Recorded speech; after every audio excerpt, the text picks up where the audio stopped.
Good morning students, welcome in online class 8th class. आज हम history का chapter 8 महिलाएं, जाति एवं सुधार में अध्ययन करेंगे। इसके पहले वाली क्लास में मैंने आपको बताया था कि महिलाओं को स्कूल जाने की अनुमति दी गई, उनके लिए स्कूल खोले गए, उनको शिक्षित करने के ऊपर जोर दिए और महिलाएं जो कवि थी अब वो महिलाओं की स्थिति के बारे में सबके सामने उनकी कठिनाइयों को उजागर करने लगी। ठीक है, अब आज हम पढ़ेंगे कि जाति और समाज सुधार कि अब कि उस समय समाज में सिर्फ एक ही समस्या नहीं थी, वहां पे और भी बहुत सारी समस्या थी जो एक दूसरे की परेशानियों को और बढ़ा रही थी। जाति व्यवस्था भी उसमें से एक सबसे बड़ी समस्या थी, क्योंकि जाति के अनुसार लोगों को उच्च और निम्न समझा जाता था। जो अच्छी जाति का था उसको उच्च पद पे रखा जाता था, जो निम्न काम करने के लिए उन्हें निम्न जाति में डाल दिया जाता था ताकि वो लोग उनसे मनमाने तरीके से अपना काम करवा सके। ठीक है, अब हम पढ़ेंगे जाति और समाज सुधार कि हमने अभी जिन समाज सुधारकों का जिक्र किया उनमें से कई जाति गैर बराबरी के भी विरोधी हैं। कि बहुत सारे समाज सुधारक ऐसे जैसे कि डॉक्टर बी.आर. अम्बेडकर जो थे वो एक निम्न जाति के व्यक्ति थे, तो उनके साथ में जो व्यवहार किया गया था वो बहुत बुरा था। तो इसीलिए उन्होंने जातिगत व्यवस्था को खत्म करने के लिए बहुत विरोध किया, बहुत संघर्ष किया। राजा राम मोहन रॉय ने जाति व्यवस्था की आलोचना करने वाले एक पुराने बौद्ध ग्रंथ का अनुवाद किया। प्रार्थना समाज भक्ति परंपरा का समर्थन था, जिसमें सभी जातियों की आध्यात्मिक समानता पर जोर दिया गया। जाति उन्मूलन के लिए काम करने के लिए बंबई में 1840 में परमहंस मंडली का गठन किया गया था। इन सुधारकों और सुधार संगठनों के सदस्यों में बहुत सारे जो थे वो ऊंची जातियों के लोग थे। गुप्त बैठकों में ये सुधारक भोजन और स्पर्श जैसे मामलों में जातीय कायदे कानूनों का उल्लंघन करते थे, जिनसे भारतीय जीवन में जातीय पूर्वग्रह और बंधनों में निजात पा सके। कई लोग ऐसे थे जो जाति आधारित समाज व्यवस्था में होने वाले अन्याय के विरोध थे। 19वीं सदी में ईसाई प्रचारक आदिवासी समुदाय और निचली जातियों के बच्चों के लिए स्कूल खोलने लगे थे। इस प्रकार इन बच्चों को बदलती दुनिया में अपना रास्ता ढूंढने के लिए नए साधन भी मिलने लगे। उसी समय बहुत सारे गरीब परिवार शहरों में से निकल रही नौकरियों की तलाश में गांव छोड़कर शहरों में जा रहे थे। नए कारखानों और नगर पालिकाओं में कई नौकरियां निकल रही थी, जिनके बारे में हम पहले भी पढ़ चुके हैं कि अगर इतनी मजदूरी की इतनी मांग पैदा हुई कि शहरों में नालियां बनाई जानी थी, सड़कें बिछनी थी, इमारतों का निर्माण करना था, शहरों को साफ किया जाना था। इन सभी के लिए हमें श्रमिक की आवश्यकता थी और ये श्रमिक छोटे कस्बों के थे, शहर गाँव के थे और वहाँ गाँवों को छोड़कर शहरों की तरफ मजदूरी के लिए जा रहे थे।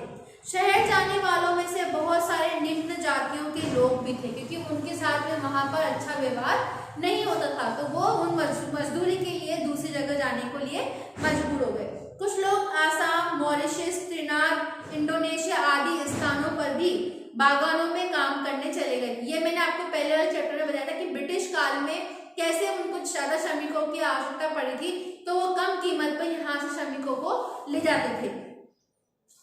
नए स्थानों पर अक्सर काम बहुत कठोर होता था, परंतु गरीबों और निचली जातियों के लोगों को यहाँ गाँव में जो जमींदार लोग थे उनके जीवन पर बहुत ज्यादा कठिनाई डालते थे और उन्हें अपमान से छूट मिलने का भी एक नया मौका मिल गया था ताकि वो अपनी जिंदगी आसानी से जी सके।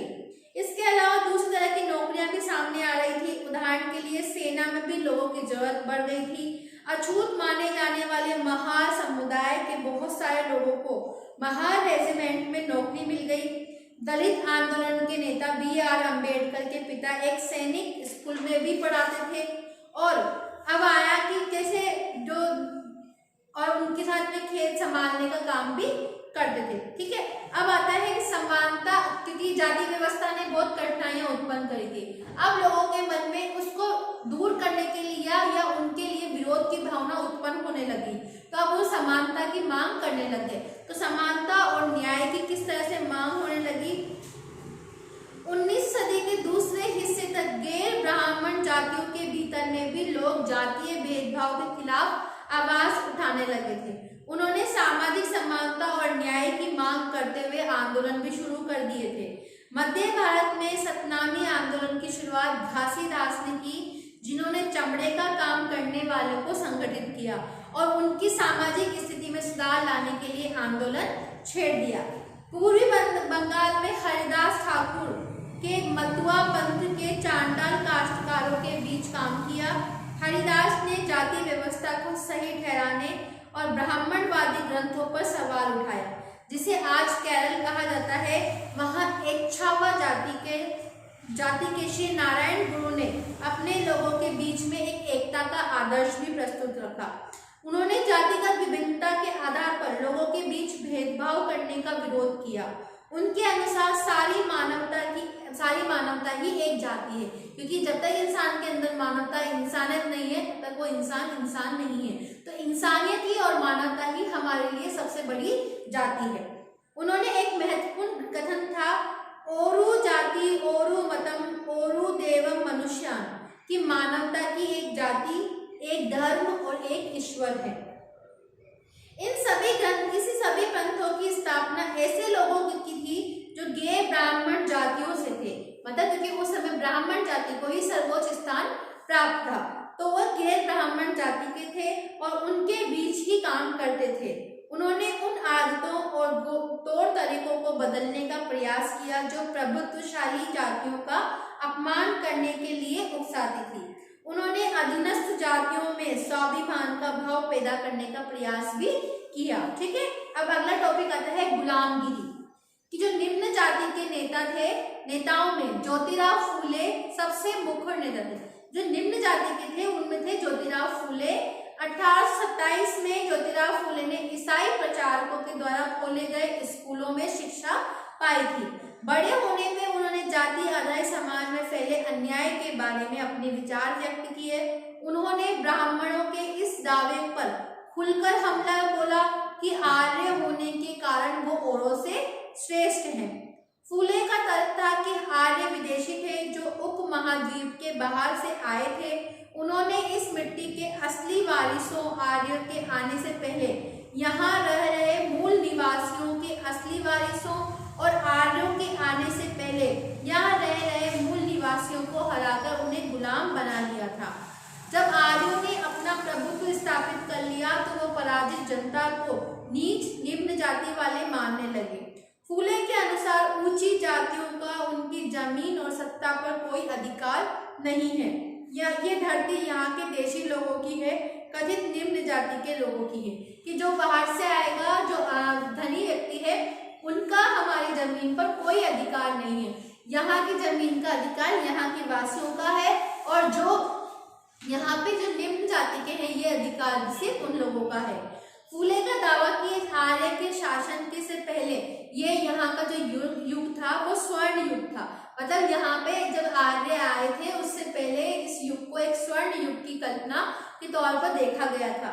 तब योद्धा किसान जमीन जो जीतते थे और मराठा देहात पर न्याय संगत और निष्पक्ष तरीके से शासन करते थे। उन्होंने सुझाव दिया कि शूद्रों जो श्रमिक वर्ग थे और अतिशूद्र जो अछूत जाति के थे, भेदभाव खत्म करने के लिए संगठित होना चाहिए, कि अगर हमें इन सभी व्यवस्थाओं को दूर करना है तो हमें एक साथ होकर, एक संगठित होकर ही कार्य करना पड़ेगा। फूलों के द्वारा स्थापित किए गए सत्य शोधक समाज नामक एक संगठन ने जातीय समानता के समर्थन में अपनी एक मुहिम चलाई थी, एक योजना चलाई थी कि 1873 में फूले ने गुलामगिरी नामक एक किताब लिखी। इससे लगभग 10 साल पहले अमेरिकी जो थे गृह युद्ध हो चुका था, जिसके फलस्वरूप अमेरिका में दास प्रथा खत्म कर दी गई थी। फूले ने अपनी पुस्तक उन सभी अमेरिकियों को समर्पित की जिन्होंने गुलामों को मुक्ति दिलाने के लिए संघर्ष किया था। इस तरह उन्होंने भारत की निम्न जातियों और अमेरिका के काल की दुर्दशा को एक दूसरे से जोड़ दिया।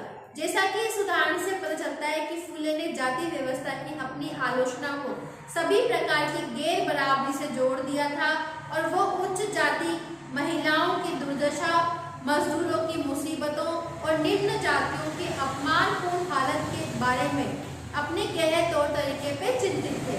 जाति सुधार का यह आंदोलन 20वीं सदी में पश्चिम भारत में डॉक्टर B.R. अम्बेडकर और दक्षिण में E.V. रामास्वामी नायकर जैसे महान दलित नेताओं के नेतृत्व में आ गया था। अब इसमें डॉक्टर जो दलित व्यक्ति के जो नेता थे वो इस आंदोलन को आगे की तरफ बढ़ा रहे थे। ठीक है, अब यहाँ तक समझ में आ गया। अब अगली क्लास में हम पढ़ेंगे कि मंदिरों में किसका प्रवेश वर्जित था, कौन जाता था, या और गैर ब्राह्मण जो आंदोलन शुरू किए गए थे उनके बारे में अध्ययन करेंगे। ठीक है, thank you, have a nice day.